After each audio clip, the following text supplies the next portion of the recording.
Саламатсыздар ма? Металлургия білім беру бағдарламасының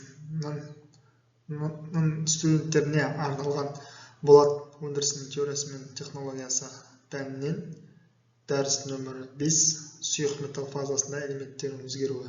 Дәріс беруші Әбдіршит Асылбек. Дәріс жоспары: темірдің өзгерісі, марганецтің тотықстануы, көміртектің тотығуы, кремнийдің тотығуы, фосфордың тотығуы, күкірттің тотығуы, болаттағы газдар мен металл емес кірнелер.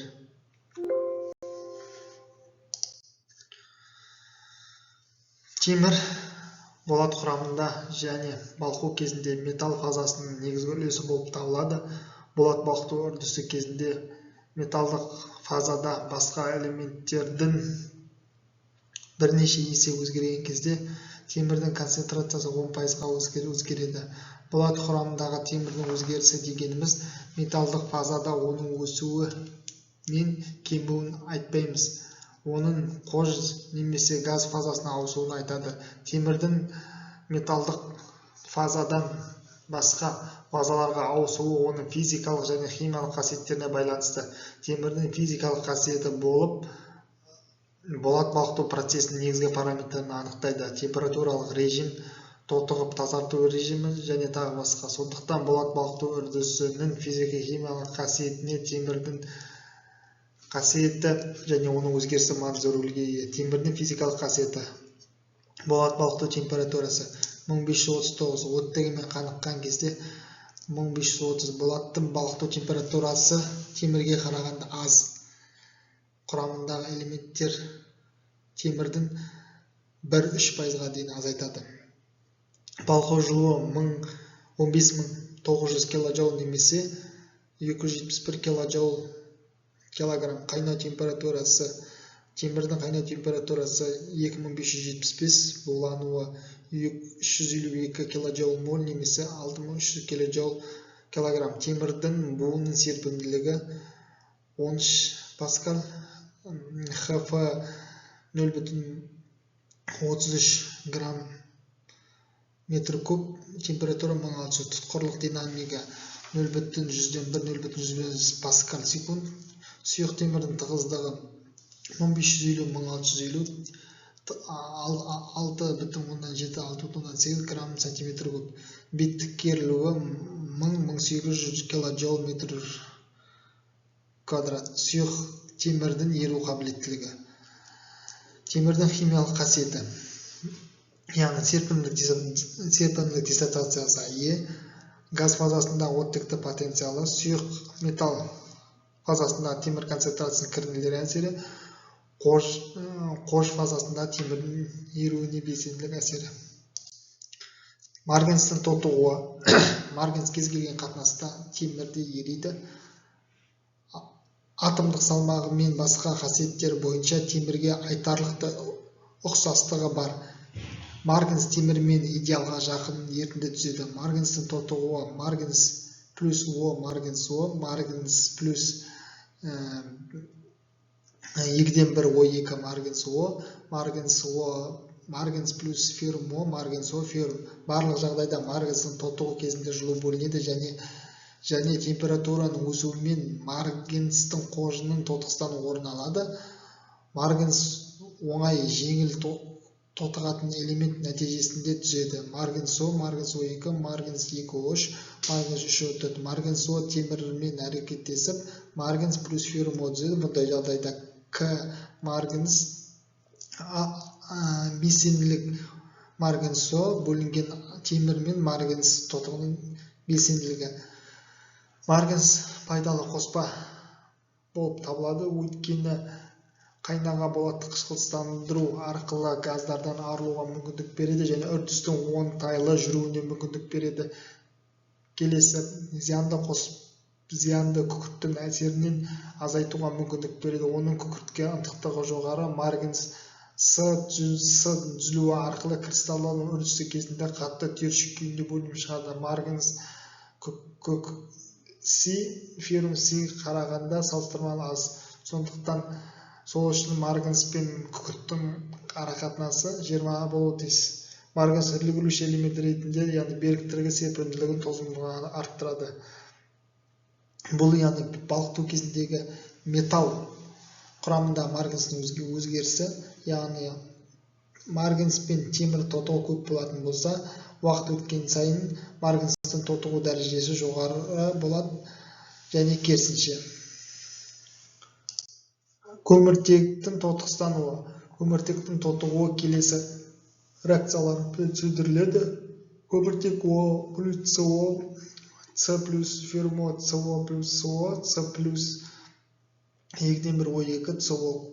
Көміртектің тотығуы СО реакциясын түзілуі барлық болат балқыту үрдісінің негізгі реакцияларының бірі болып табылады. Өйткені болат балқыту ваннасында СО көпіршіктерінің бөлінуі салдарынан қайнау орын алады. Сонымен қатар металдың араласуы орын алады. Металдың химиялық құрамы мен температурасы реттеледі. Металл мен қождың жанасу аумағы үлкею нәтижесінде металл қож арасындағы физик-химия үрдістер жеделдейді. Металдан газдар мен металл емес кірнелер азаяды. Жоғарыдан энергияның берілуі қайнаудың мүмкіндігінсіз болаттың балқыту ваннасындағы төмен қабаттың қыздыруының қиын түседі. Көміртекстендіру үрдісі 3 кезеңнен тұрады. Реакция аумағында реагенттерді көміртекті оттегіне жеткізу, С плюс О2 СО немесе С плюс СО2 реакциялар ортада, сосын СО көпіршік күйінде бөлінеді.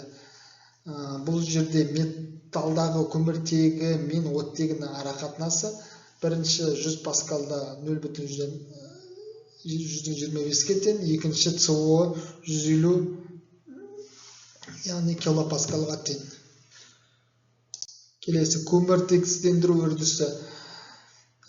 Көміртегі критикалық мәні. Болат балқыту ваннасында тотықтарды жеткізу болып табылады. Яғни көміртегі, металдағы көміртегі концентрациясы критикалық белсенді көміртекстендірудің реакция өтуіне жоғары болса, тотықтармен қамтамасыз етіледі. Ал концентрациясы критикалық аз болса, реакция аймағында көміртегі диффузиясы болады. Көміртегі қисығының кинетика сипаттамасы әртүрлі концентрацияда өзгеріп отырады. Көміртегі мөлшері критикалық деңгейге жеткен кезде тотығу жылдамдығы күрт төмендейді. Критикалық концентрацияны әрекеттесу режимінің өзгерісі деп түсінеміз. Металдағы көміртегі концентрациясының уақытқа тәуелділігі графигінен көріп тұрғанымыздай, көміртегі концентрация облысында критикалық деңгейде жоғары болса, түзу сызықпен бейнеленген, яғни үрдіс сыртқы диффузиямен шектеледі. Осындай құбылыс бірінші критикалық концентрациясы дейін жалғасады. Бірінші критикалық концентрациядан төмен аймақта көміртекстендіру үрдісін жүргізу үшін ваннаны инертті газбен үрлеу керек. Екінші критикалық концентрациядан төмен, яғни металды көміртексіздендіруді әрі қарай жалғастырады, вакуум қолданады. Қысым төмендеуімен көміртегінің қышқылстану мүмкіндігі артады, металл тотығу қабілеті азаяды. Көміртекстендіру үрдісін одан әрі үдету үшін вакуум инертті қолдану тиімді. Бұл суретте көміртексіздендірудің термодинамика кинетикасы. Бұл жерде әрбір ваннада жүрген сайын оттегімен немесе аргонмен, вакууммен, яғни тазалап тұру қажет. Кремнийдің тотығуы. Болат балқыту үрдісінде сұйық металл кремнийдің тотығуы келесі реакциямен жүреді. Олар кремний плюс 2 СО2, кремний плюс О2 СО2, кремний плюс 2 феррум СО2 феррум. Жоғарыда келтірілген реакциялар кремнийдің тотықсауы кезінде көп мөлшерде жылу бөлінеді. Қорытпа құрамындағы кремний феррум силицид түрінде кездеседі. Болат балқыту үрдісінің алғашқы сатысы кремнийдің келесі берік қосылыстар түзіледі. Бұлар 2 феррумо СО2, кальций О-ферру-2, 2 кальций СО2. Кремнийдің тотығу жылдамдығы өте тез жүреді. Қорытпа құрамында кремний концентрация қаншалықты жоғары болса, оның белсенділігі аз болады, ал кремнийдің тотықсан үрдісі болмайды. Болат балқыту үрдісінде кремнийдің негізгі көзі шойын болып табылады. Болатты құрамында әдетте 0,5%-ға дейін болады. болаттың құрамында кремнийдің болуы оның пластикалық қасиетін жақсартады. Кремнийдің тотығуы балықты үрдісінің алғашқы кезеңінде ваннадағы температураның төмен болуы кремнийдің белсенді тотығуына алып келеді. Балықты үрдісінің алғашқы кезеңінде фермо концентрациясы жоғары болуы, пеш ваннасына көп мөлшерде тотықсандырғыштың берілуі. Болат балықты үрдісіне кремнийдің рөлі. Кремний жылу тасығыш элемент болып келеді. Металл құрамында кремнийдің болуы артықшылық болып табылады. Металдағы десфосфорация, десульфурацияны жақсартады. 1 кг кремний 5 кг қос шығады. Яғни бастапқы шикізаттағы кремний концентрациясы неғұрлым жоғары болса, әктің шығыны артады. Кремнийдің тотықстануы. Агрегат негізі қош агрегаттарда кремнийдің тотықстауы соңына дейін жүреді. Өйткені түзілген кремнезем негізгі тотықтармен байланысқа түседі және негізгі қожда концентрациясы аз. Қышқылды ортада бірге тең болса, шектеулі болған кезде кремнийдің тотықстануы келесі реакциямен жүреді. Қож құрамындағы темір тотығының белсенділігі төмен болған сайын кремнийдің тотықстануы әрі қарай жүреді. Көміртегі мен марганецтің болуы металлдың тотығуын азайтады және кремнийдің тотықстану дәрежесін артады. Алайда қожға силикаттың ыдырауының мақсатында күшті негізгі тотық кальций қосса, онда кремнийдің қышқылды қождан тотықстану үрдісі жүрмей келесі реакцияға түседі.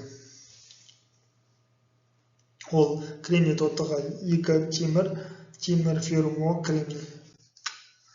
Фосфордың тотығуы. Фосфор көп мөлшерде сұйық және қатты ериді. Фосфордың еру кезінде жылу бөлінеді. Бұл фосфор болаттың зиянды әсер етеді.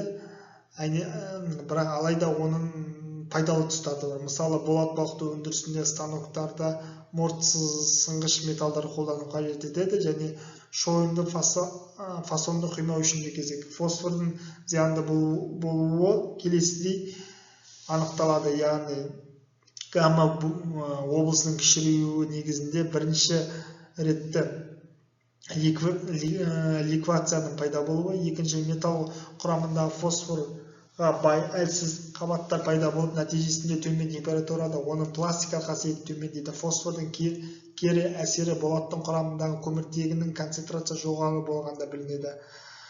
Болат балықты өндірісінде фосфордың көзі ретінде шойын болып табылады. Әдетте бұл доминалық процесте кездеседі. Бұл реакциялар бойынша фосфордың тотығуы болмайды, өйткені болат балықты өрісінде тұрақсыз.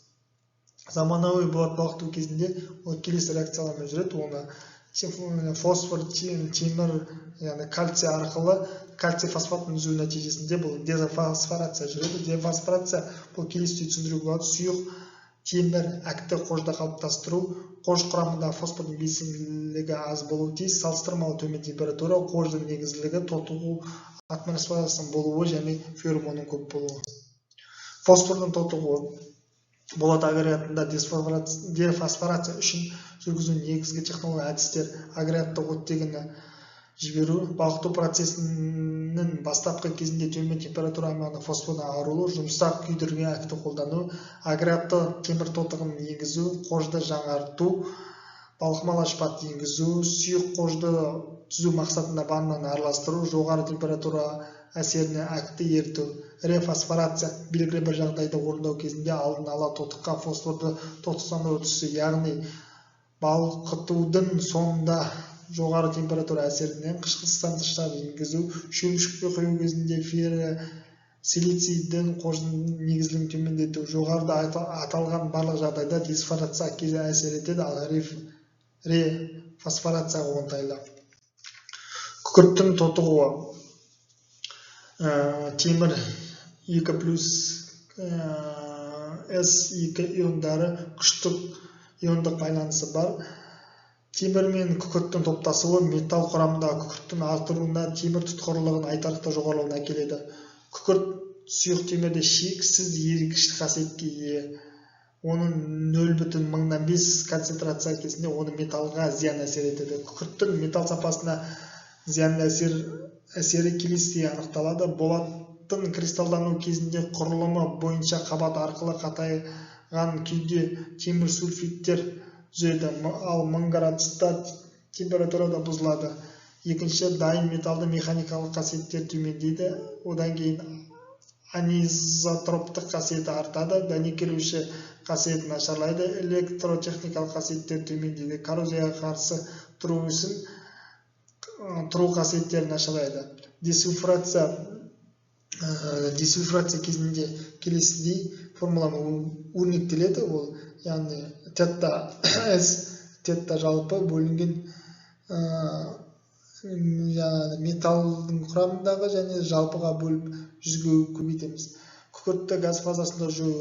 Күкірт пен металда еріген оттегі арасында еріп жойылып кетеді және қождағы темірдің тотықтармен әрекеттер нәтижесінде және де өзінің яғни қож бетіндегі тотықшы газдармен әрекеттері және оттегі ағыны металға терең енген кезде жойылады. Күкірттің тотығы, күкірт газ фазасында жоғалымы аз болғандықтан, сондықтан күкіртті жоюға тырнасады. Оны келесі реакциялар бойынша жүреді. Феррум С кальциуы, феррум С десульфация жүрудің оңтайлы тәсілі кальций тотығының жоғары белсенділігі, қождағы темір тотығының төмен белсенділігі, металдағы көмір оттегінің төмен белсенділігі, қождағы күкірттің төмен белсенділігі, жоғары температура, металды күкірттенсіздендіретін қожбен жанасудың үлкен ауданы. Қож жоғары негізділікке ие болуы тиіс, өйткені қышқылды қождар күкіртті жоймайды. Болаттағы газдар мен металл емес кірінділер. Болат құрамында оттегі, азот, сутегі газ күйінде болады. Болат қорытпасында құйма газ кірінділер, көпіршіктер, тотықтар, нитриттер, гидриттер және қатты түрінде болады. Газдардың атомдар, иондар және химиялық қосылыстар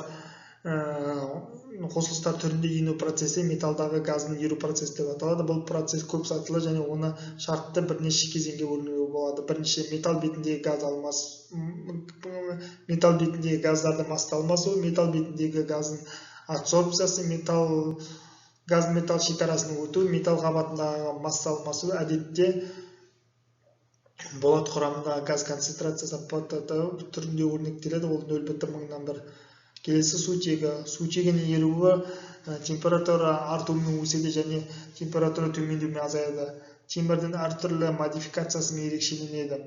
Темірдің сұйық күйден қатты күйге ауысуы кезінде бір аллотропикалық күйден екінші ауысқанда секірмелі болып өзгереді.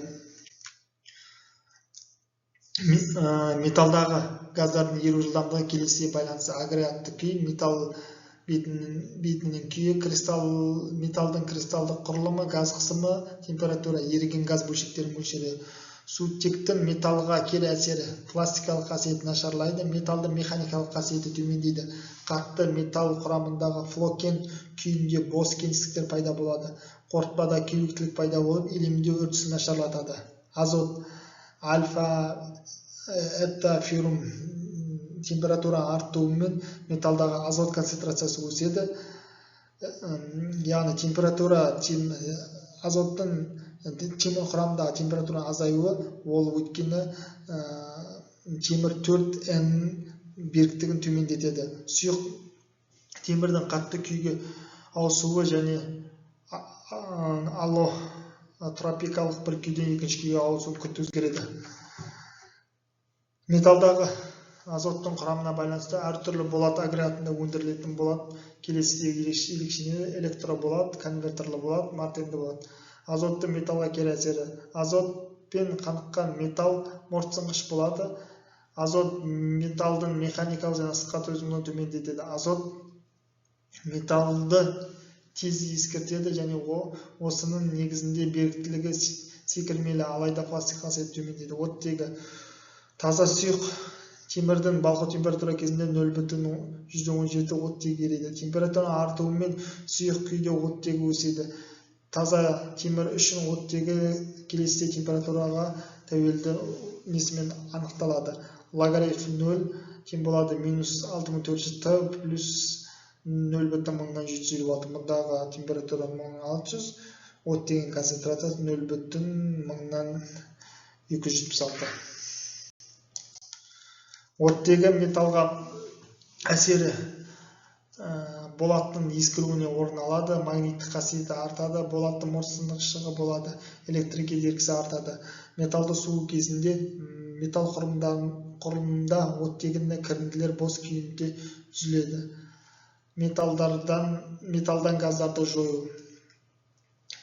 Бұл яғни вакуумда әдісі, таза шұғыра материалдарын пайдалану, атмосфералық орта азот сутегінің қатысу аз болатын уақытта жүргізу, инертті газдармен үру, металға нитритті, гидридті түзетін сутегі және азот байландырғыш лері лантанны қолдану. Болатта балқыту ваннасында ауаның орнын таза оттегіні пайдалану. Болаттағы металл емес кірінділер. Болат құрамындағы металл емес кірінділер химиялық құрамы бойынша ерекшеленеді. Карбидтер, тотықтар, сульфидтер, фосфаттар, нитриттер және күрделі құрамды кірінділер.